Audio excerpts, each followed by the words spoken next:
Good morning, students. Welcome to your SST class. Today we'll be reading Water and Soil Resources. So first I'll teach you water resources. Water is an important natural resource. Water क्या है? एक बहुत ही important natural resource है, like forest and wildlife. So we use water for drinking, bathing, cooking, washing and for agriculture. हम water in सारी चीज़ों के लिए यूज़ करते हैं, drinking, bathing, cooking and for agriculture. About 3/4 part of our earth is covered with water. Earth is also known as blue planet. हम अर्थ को blue planet भी बोलते हैं बिकॉज इट appears blue. ये ब्लू दिखते हैं because of 3/4 part which is covered with water. हमारे earth का आधा से ज़्यादा पार्ट जो है सो पानी से कवर है, जिसकी वजह से अर्थ ब्लू दिखता है. That's why it's also known as blue planet. The water 3/4 part water which is present is categorized in fresh water, sea water and brackish water. Fresh water जो हम रेगुलर यूज में जो वाटर लाते हैं, like for drinking, bathing, for agriculture, ये fresh water है. The main source of fresh water is rainfall. हमारा fresh water का मेन सोर्स क्या है? Rainfall. Other than rainfall we also get fresh water from rivers and lakes. Now sea water. Sea water they are very salty. Sea water जो है ये seize में मिलते हैं, ओशंस में पाए जाते हैं एंड इनका जो पानी है बहुत ही खारा होता है, बहुत सॉल्टी होता है, which can not be used for our daily needs. ये हमारे डेली नीड्स को फुलफिल करने के लिए यूज नहीं किया जा सकता है. We can not even drink this water. Now the last one comes brackish water. Brackish water are the waters of deltas. जहाँ पे सी और ओशन के पानी मीट करते हैं, वहाँ पे एक बहुत दलदल टाइप का कीचड़ वाटर प्रेजेंट हो जाता है which is of no use, जो किसी भी काम का नहीं होता है. Only 3% is fresh water. हमारे अर्थ का 3/4 पार्ट वाटर से कवर्ड है, जिसका सिर्फ 3% वाटर फ्रेश वाटर होता है जिनको हम यूज़ करते हैं. Isn't it? So बाकी का पार्ट सी वाटर और ब्रैकिश वाटर होता है जो किसी काम का नहीं होता. So this is the reason why we say you all to save water. यही कारण है जो हम आपको बार बार समझाते हैं कि हम लोगों को वाटर सेव करना चाहिए, वाटर वेस्ट नहीं करना चाहिए. If you over use water, what will happen? It will end up. पानी खत्म हो जाएगा. इसलिए please use water how much you need, how much you require. जितनी ज़रूरत है उतना ही वाटर यूज़ करो, उससे ज़्यादा नहीं. Other than fulfilling our basic daily requirements, water is also important for agriculture, industries and hydroelectricity project. हमारे डेली नीड्स को पूरा करने के अलावा भी वाटर हमारे एग्रीकल्चर्स और अदर चीज़ों के लिए बहुत ही इम्पॉर्टेंट है. Our country mostly depends on the monsoon for agriculture and other purposes. हमारा जो कंट्री है वो मोस्टली रेनफॉल पे डिपेंड करता है for agriculture and other purposes. Agriculture needs regular water supply, whether it is a summer season or winter season or a rainy season. खेतों को पानी की ज़रूरत हमेशा होती है. They need a regular water supply. However, rainfall is not uniform and consistent.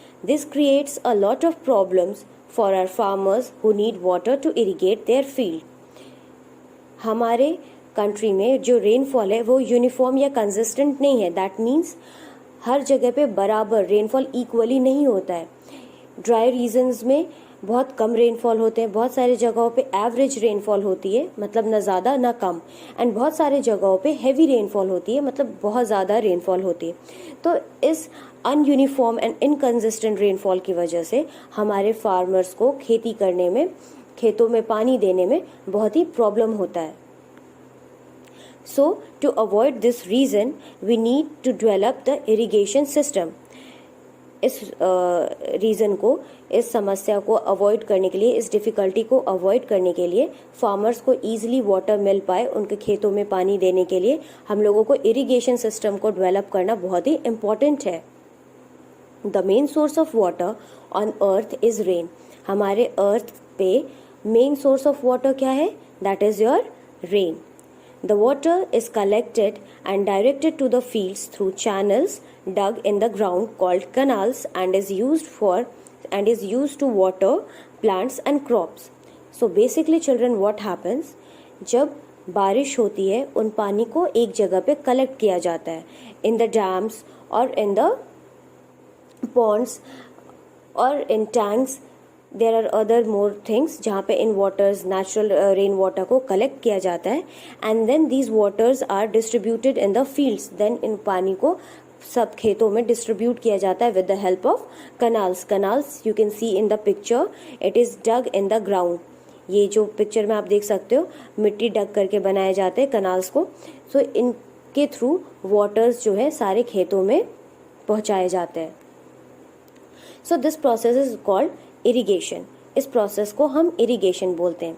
This means collecting of rainwater at a certain place like dams or in tanks or ponds and then distributing this rainwater with the help of canals to the field. This process is known as irrigation. This reduces our dependence on rain. Irrigation के process की वजह से हमारी जो निर्भरता है, जो हम रेनफॉल पे डिपेंड करते हैं, मानसून पे डिपेंड करते हैं, वो कम हो जाती है. This reduces our dependence on rain. Dams. Dams are strong and high walls which are built across a river to stop the water from flowing. किसी भी जो बहुत बड़ी रिवर है वहाँ पे हाई वॉल्स बनाए जाते हैं, बहुत ही स्ट्रॉन्ग एंड हाई वॉल्स बनाए जाते हैं उन वाटर के फ्लो को रोकने के लिए, and we call them dams. They have special gates called sluice gates to control the flow. इन डैम्स में एक गेट्स बने होते हैं जिनको हम सिलाइस गेट्स बोलते हैं, एंड इन गेट्स को बनाया जाता है वाटर के फ्लो को रोकने के लिए. The water stored here is then channelized for irrigating fields. So इन डैम्स में जो वाटर स्टोर किए जाते हैं उनको फिर थ्रू द चैनल्स सारे फील्ड्स में डिस्ट्रीब्यूट किया जाता है for irrigating the fields. Dams are also used to generate hydro electricity, which means electricity generated from water. Hydro का मतलब वाटर होता है एंड इलेक्ट्रिसिटी का मतलब बिजली, बिजली जो पानी से जनरेट हो. That's why it's known as hydro electricity. In a dam water is made to fall from a height to generate electricity. Basically dams में क्या होता है, डैम्स बहुत ऊंचे बने होते हैं, ठीक है, एंड उतनी हाइट से फिर वाटर को गिराया जाता है. It's made to fall. You can see in the picture water कितने प्रेशर से गिर रहे हैं, ठीक है. Because of this pressure electricity is generated. So this is how your hydro electricities are generated. When dams are build for more than one purpose, जब dams को एक से ज़्यादा रीजन्स के लिए बनाया गया हो, एक से ज़्यादा पर्पस के लिए बनाया गया हो, then we call them projects, multipurpose projects. तब हम उनको डैम्स नहीं मल्टीपर्पज प्रोजेक्ट्स बोलते हैं.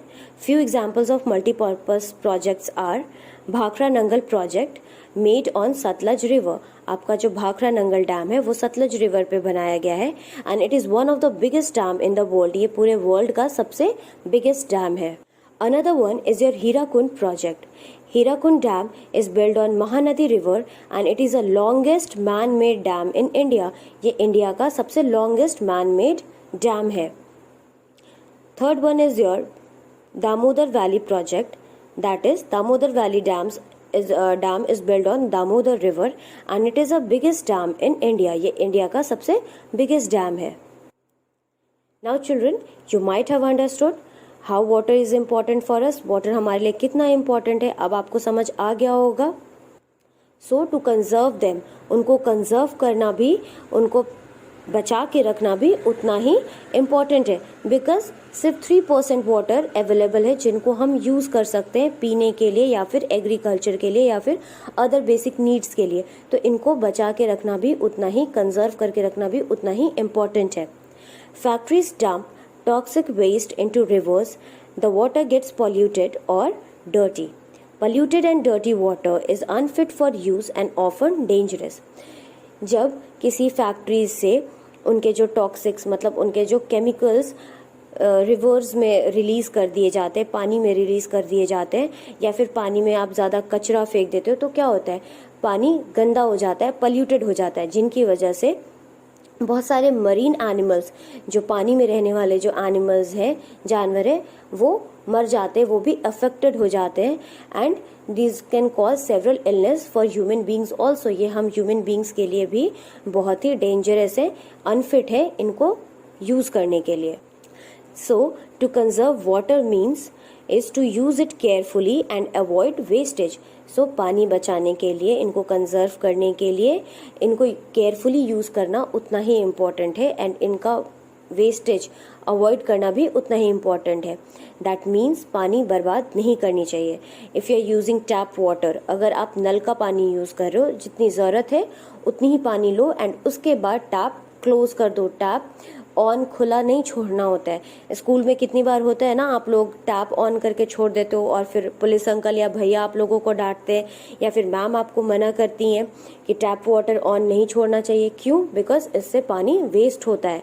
There are other ways also जिससे आप पानी कंजर्व करके रख सकते हो। Soil, like water, soil is also one of our natural resource, and ये हमारे लिए भी उतना ही इम्पॉर्टेंट है जितना water. Soil is the top most layer of the earth's crust and is a mixture of biotic and abiotic components of the earth. Soil क्या है? हमारे अर्थ क्रस्ट का सबसे टॉप मोस्ट लेयर है, and it is a mixture of biotic and abiotic components. Soil is made up of powdered rocks along with dead and decaying remains of living things known as humus. Soil किन चीज़ों से बना होता है? Powdered rocks से बना हुआ है, and with dead and decaying remains of living things, जिनको हम humus बोलते हैं। Now types of soil. First is your alluvial soil, second black soil, third red soil, fourth laterite soil, fifth mountain soil, and the last sixth one is your desert soil. ये सारे soils के types हैं। Now let's see the first one, alluvial soil. Alluvial soil is the most fertile soil found in India. ये हमारे India में पाए जाने वाले सबसे फर्टाइल सॉइल है। It is mostly found in the region of northern plains, coastal plains and the delta region of West Bengal. It is very rich in humus. मैंने आप लोगों को अभी ह्यूमस बताया ना, क्या है? It is a substance made up of dead leaves. Humus एक सब्सटेंस है जो डेड लीव्स एंड प्लांट्स से बना होता है, which makes the soil fertile and help the plant grow better. जो हमारे सॉइल को फर्टाइल, उपजाऊ बनाता है एंड प्लांट्स को अच्छे से ग्रो करने में हेल्प करता है। So this is the fertile soil which is rich in humus. Now crops such as rice, cotton, jute, pulses, oil seeds, sugarcane, etc. are grown here. Second one is your black soil. Black soil is dark in color. As you can see in the picture, black soil dark color का होता है and is formed by breaking up of rocks made up of lava. जब भी volcanic eruptions होते हैं, जब भी कहीं volcanoes erupt करते हैं and उनसे जो लावा बाहर आता है, उन लावा से जो सॉइल्स बनते हैं ना, उनको हम ब्लैक सॉइल बोलते हैं। It is found in Deccan plateau. ये जो ब्लैक सॉइल्स है डेक्कन प्लेटो रीजन्स में पाए जाते हैं, and this soil is good for growing cotton, wheat, sugar cane and millets. Third one is your red soil. Red soil is found in southern states of Tamil Nadu, Kerala, Andhra Pradesh, Telangana and Karnataka. It is also found in Maharashtra, Orissa, Jharkhand and the northeastern states of Assam, Arunachal Pradesh, Nagaland, etc. Red soil इन जगहों पे पाए जाते हैं. The soil is red in color. Red soil red colour में होता है and is not very fertile. ये जो रेड सॉइल्स है ये ज़्यादा फर्टाइल नहीं होते हैं. So crops like ground nuts, बादाम, millets and rice can be grown here. Another one is your laterite soil. Laterite soils are found in the areas where there is a heavy rainfall. जिन जगहों पे बहुत ज़्यादा heavy rainfall होते हैं वहाँ पे ये सॉइल पाए जाते हैं. It is found in the parts of Kerala, Tamil Nadu and Meghalaya. Tea, coffee and rubber are some of the crops which are grown here. Laterite soil can also be used for making bricks. In soils को हम bricks बनाने के लिए भी use कर सकते हैं. Mountain soil. Mountain soil is found in the mountainous region of Jammu and Kashmir. Himachal Pradesh, Uttarakhand, Sikkim and Arunachal Pradesh. Mountain soil जो है पहाड़ी इलाकों में, माउंटेनियस रीजन्स में पाए जाते हैं। एंड यहाँ पे crops such as wheat, barley, spices, मसाले जो आप खाने में यूज़ करते हो, tea and coffee and fruits like apples grown here. यहाँ पे एप्पल, स्पाइसेस, टी, कॉफ़ी, ये सारे कुछ क्रॉप्स हैं जो इस सॉइल में ग्रो किए जाते हैं। The last one is your desert soil. Desert soil is found in the desert region of Rajasthan and Gujarat, where there is little rainfall. Desert soil ये रेगिस्तान में, डेजर्ट एरियाज में पाए जाते हैं, like in Rajasthan and Gujarat, जहाँ पे बहुत ही लिटिल, बहुत कम रेनफॉल होती है। The soil is sandy and not fertile. Desert soil बिल्कुल सैंडी होता है एंड फर्टाइल तो बिल्कुल भी नहीं होता। But with the help of irrigation, irrigation की मदद से crops like wheat, millets, dates, barley, pulses, cotton, etc. can be grown here. Conservation of soil. Like water, soil को भी conserve करना उतना ही important है, because अगर हम soil को conserve नहीं करेंगे, मिट्टी fertile soils को बचा के नहीं रखेंगे, then what will happen? Will not be able to do agriculture or farming. हम farming नहीं कर पाएंगे, which is not good for us. So for conserving soil, first reduction in soil erosion should be done. Soil erosion को हम पूरी तरह से ख़त्म नहीं कर सकते, but इनको हम कम कर सकते हैं. How? By planting more and more trees. As I told you all, trees के जो roots हैं वो सॉइल्स को होल्ड करके रखते हैं। ये मिट्टी, प्लांट्स या ट्रीज जो हैं ये मिट्टी को पकड़ के रखते हैं। सो वाटर, रेन वाटर से ये जो फर्टाइल सॉइल्स हैं ये बह नहीं जाते। दैट्स वाई तो सॉइल इरोजन को रिड्यूस करने के लिए, कम करने के लिए ज़्यादा से ज़्यादा हम लोगों को प्लांट्स एंड ट्रीज लगाने चाहिए। Second, avoid over grazing. गाँव में देखते हो ना, जानवरों को यूं ही खुला छोड़ दिया जाता है चरने के लिए, ठीक है, तो ग्रेज करने के लिए। तो ये ओवर ग्रेजिंग को अवॉइड करना भी उतना ही इम्पोर्टेंट है, क्योंकि ज़्यादा से ज़्यादा जानवर घास या प्लांट्स खा लेंगे तो क्या होगा, वो सारे प्लांट्स कम होते जाएंगे, ठीक है, तो फिर मिट्टी को होल्ड करने के लिए कुछ नहीं बचेगा। So to avoid over grazing is also one of the way we can reduce the soil erosion. Second point is increase the use of natural fertilizers. हम लोगों को आर्टिफिशियल मैन मेड फर्टिलाइजर्स से ज़्यादा नेचुरल फर्टिलाइजर्स यूज़ करना चाहिए, because जो artificial fertilisers होते हैं उनमें बहुत सारे केमिकल्स होते हैं। फार्मर्स जनरली ये आर्टिफिशियल फर्टिलाइजर्स यूज़ करते हैं या फिर बहुत सारे पेस्टिसाइड्स यूज़ करते हैं सो दैट क्रॉप्स पे कोई कीड़े ना लगें, ठीक है। तो इनके रेगुलर यूज़ से क्या होता है, सॉइल की जो फर्टिलिटी है वो ख़त्म हो जाती है, जो उपजाऊपन होता है मिट्टी का वो ख़त्म हो जाता है, एंड वहाँ की जो मिट्टी है उनकी खेतों की जो मिट्टी है वो बिल्कुल बैरन हो जाती है, दैट इज वो बंजर हो जाती है, ठीक है। So increase the use of natural fertilizer in place of artificial fertilizers. इसलिए हम लोगों को ज़्यादा से ज़्यादा natural fertilizers like cow dung, गाय का जो गोबर होता है वो एक नेचुरल फर्टिलाइजर्स होता है, इसलिए हम लोगों को नेचुरल फर्टिलाइजर ज़्यादा यूज़ करना चाहिए। The last one is your practice crop rotation. हम लोगों को एक ही फार्म में, एक ही मिट्टी में एक ही टाइप का क्रॉप बार बार ग्रो नहीं करना चाहिए। इससे क्या होता है, सॉइल्स के मिनरल्स कम होने लगते हैं, सॉइल्स में जो मिनरल्स प्रेजेंट होते हैं वो कम होने लगते हैं। So with the help of crop rotation different crops are grown one after another on the same land, and this practice will help to keep the soil fertile and preserve their soil cover.